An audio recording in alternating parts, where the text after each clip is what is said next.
Do you ever feel like you're not being fully you? Like you wish you could just turn up the dial and be yourself freely, 100% authentic, real you? Well, in this video, I'm going to share 3 practices that will help you be more free.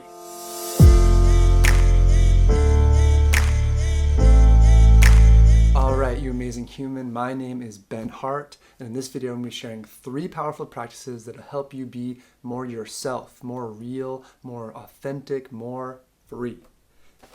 If you dig the content I'm about to share, go ahead and hit the subscribe button below. And if you think there's anyone out there in the world who might benefit from what I'm sharing, please hit the like button, go ahead and leave a comment. It'll help them find this video.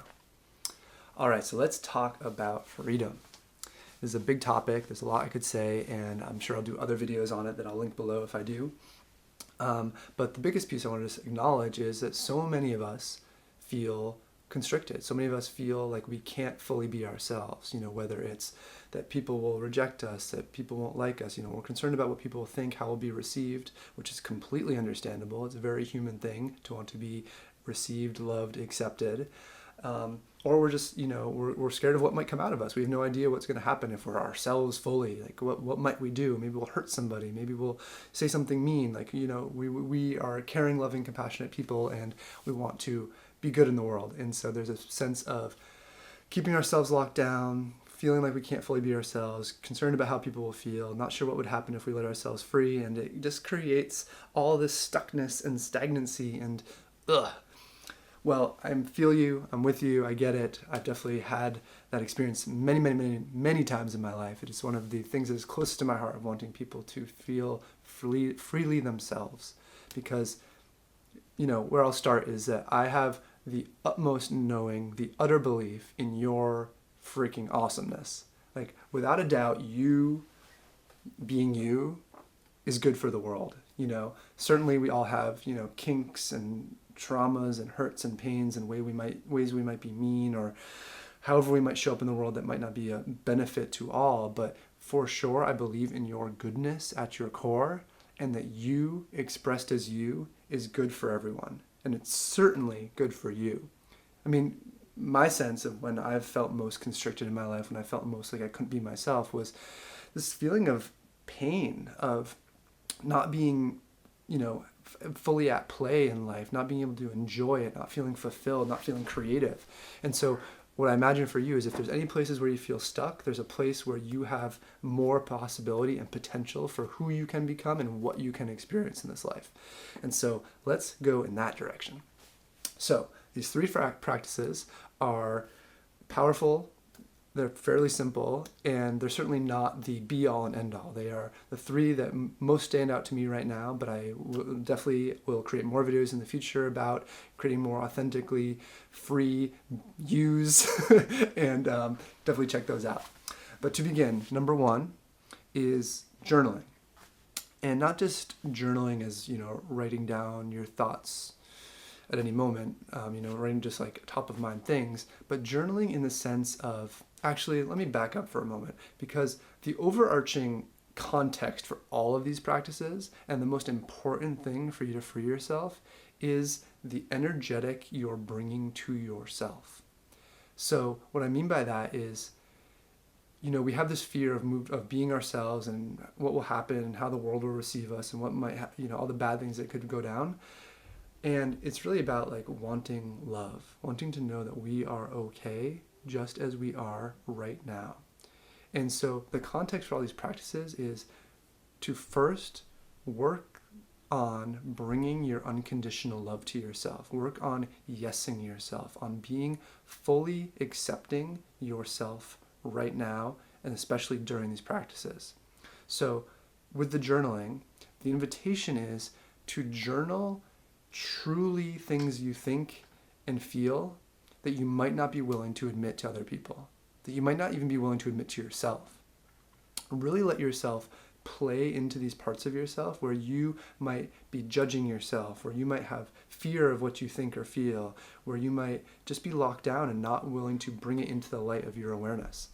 And so what the invitation is to just begin to play with, maybe sentence stems of, something I'm scared to admit to myself is, and just see what comes out. Do that for a whole page. Something I'm scared to admit to myself is blank. Something I'm scared to admit to myself is blank. Something I'm scared to admit to myself is blank. And just fill it out. See what comes up. See what arises. Because the invitation is to begin to explore more of who you are and get to know yourself better, and free up the energy of places where you might be hiding from yourself. Free up the energy of places where you're certainly hiding from the world. Whether it's around anger, like something I'm angry about is, something I'm angry about is, something I'm angry about is. Fill that in and explore that. Most people are locked down around anger, and anger can be a beautiful, healthy emotion. Certainly in your journal, it can be okay to go there and feel that and express that. Because what happens so often is we get into these mental boxes about who we can be and how we can be and what we should feel and what we should not feel. And certainly in personal, spiritual circles, there's such an ethos of being at a high vibration. And so for things that don't feel like they're high vibration, when we're not putting our attention on the positive, if we're not affirming the good, there's a way that we make it wrong. Many people do. And I really want to invite that a place where you are losing freedom, a place where I've certainly lost freedom in my past, has been around these places that might be seen as less positive, maybe seen as darker, anger, fear, rage, whatever the case may be. Like, bring it up into journal. Your journal is a safe place to express, and let yourself explore things that you wouldn't say, things that you wouldn't admit there, such that it can come into the light of your awareness. Because as that happens, you begin to integrate those things. It's not, the fear is that they're going to come out and they're going to be these volcanoes of erupting whatever, but doing it in your journal allows it to come up, be expressed, be felt, and begin to integrate, begin to germinate in your being in a whole different way, where it's more in your consciousness and you're able to sit with it and feel it and work with it. And that creates so much more freedom of energy, so much more freedom of just letting yourself express, because you have more trust of what's there and what might come out and what you feel and what you think. So there's a lot more we could go into there, but the invitation is to journal in a way where you are setting yourself free by being honest with yourself, where you're putting a priority on truth and a priority on going in the direction of things that may feel uncomfortable. Okay, practice number 2 is about the body. So that was much more emotional, mental with the journaling, and the practice number 2 has to do with the body and freeing up the channels of the body, freeing up the places where we kind of lock down, and certainly mental, emotional, physical, it's all connected, it's all related, it's not 3 separate things. But think of this more as giving space, giving freedom to the body such that you can know what freedom feels like, and it can impact your mental, emotional state as well. So this has to do with dance. So many people are familiar with ecstatic dance, which is, a very popularized practice now where people get together and they just dance freely. There's no set style. There's certainly there's trends and ways of being that people often fall into, but the idea is to just move your body however you want. And it can be a hugely freeing thing. Many people call it their church. But what I'm offering is actually a dance practice completely on your own. And what it seems like happens for most of us, and I've certainly experienced myself, continue to at times, is when we're around other people and we move our body, we're tracking other people, we're aware of them. There's so much going on interpersonally all the time. To be in your own space and dance is something that many of us never do. And what I invite you to do is put on music and dance and just see how your body wants to move. Recognize that you are in a space, do it in a space where no one could possibly see you. So whether it's, closing the doors, closing the windows, whatever the case may be. And for some people, actually, I've done this before, even turn off the lights. Do it at night and turn off the lights so even you're not seeing yourself. Take off all experience of there being a witness to your dance and begin to just let yourself move. Because what we can find is that as we get away from thinking about how are we being perceived, all of a sudden new freedom arises. There's a deeper sense of, this is my body, this is what wants to happen, this is what feels good, this is what feels fun, this is what feels playful, this is what feels sexy, this is what feels powerful, whatever the case may be. Play, dance, express, move your body in ways that it wants to, and you'll find so much potential freedom in that. I know for myself, turning off the lights and dancing one night, it was like my body started moving in ways I'd never experienced before because I'd never given myself permission for it to move in that way with other people around. And all of a sudden I was like just accessing whole new parts of myself, whole new energies were moving, and it was freaking awesome. So practice number 2, dance alone. You maybe even turn off the lights, but do it in a way such that you feel safe to not feel like you're being watched at all, even by yourself, and all you're doing is dropping fully into the authentic experience that you have. Because one piece of being free in my experience is that it's really, us following the flow of life. It's us following the flow of energy. It's us feeling so expressed in every moment, so present and allowing whatever wants to happen, and allowing ourselves to express however we want to express, that there's no thinking about it. We're not manipulating our actions. We're just here, now, being, expressing. And this is an opportunity to really allow that for yourself. No need to think, no need to figure out how you're going to be. Just do it. Just relax, just flow, and see what happens. All right, practice number 3. Practice number 3 is the silliest one of the bunch. It might make you the most uncomfortable, but it is also incredibly powerful. And what you notice from these other ones, with the journaling, the idea is to get more in touch with yourself, with what's true, become more connected to the energetics inside of you, become more connected to your emotions, and bring it all into the present moment, really have an intimate connection with it. And with the dancing, it's also about, getting intimate with yourself, becoming into the present moment, having intimacy with yourself through the body, through how it wants to move. And that's really, in my estimation, one of the secrets of being free, is being present and intimate with now, with yourself now in this moment, with what's around you now in this moment. And in that, there's no orchestration, there's no manipulation of reality, there's nothing I'm trying to do. I'm just being, and I'm letting the energetics move through me. I'm letting myself be, I'm letting life happen. And so this third one is a deep dive into that. It is the practice of speaking or singing in gibberish.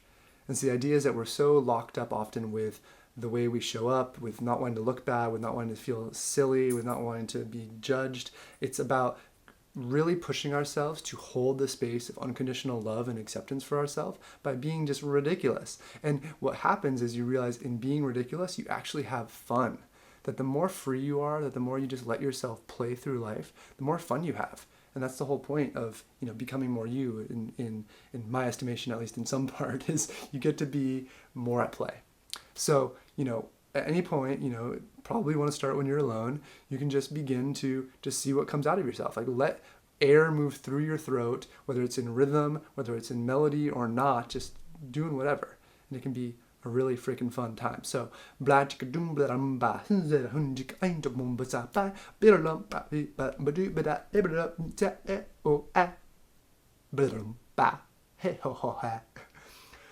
yeah, it's weird. Yeah, you can feel silly, whatever the case may be, but I guarantee do a little bit of that and you will feel more free, even just with yourself. There's a level of like being absurd, being ridiculous, having fun with yourself that will begin to, like, you're opening the box, you're expanding the edges of what is possible for you to be, and it has to start with yourself before it can happen in the world. So speaking gibberish, singing in gibberish is a great way to just give yourself full permission. And that's what it's all about. Eventually you turning up the dial to 11 on yourself is about you giving yourself full permission to be you, full permission to think what you think, to feel what you feel, to say what you say, to express how you express, to want what you want, all of it. It's about full permission. And so give yourself the gift of full permission by just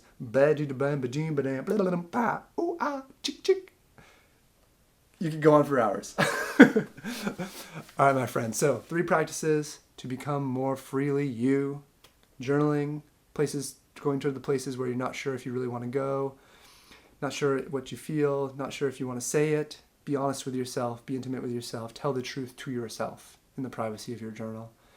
Dance, lights off if you want, alone, just let your body move, let go of any witnessing and just be free in your body. And then play with gibberish, play with singing in gibberish, play with just letting whatever wants to come out, and just enjoy the absurdity of it. And let yourself stretch into new ways, new arenas of how you can feel and how you can be. And my friend, I believe in you as being an amazing, amazing, amazing human who you being free is good for me, is good for the world, is good for everyone, and it's absolutely good for you. So please continue on the path of more presence, more intimacy with yourself, and inevitably more freedom. If you like this video, go ahead and hit subscribe below. If you think there's anybody out there who would benefit from what I just shared, please leave a comment or hit the like button so they're more likely to see it. And if there is one thing I leave you with, if there's one thing you hear from this, it's that you are awesome. Much love. I'm Ben Hart. Bye for now.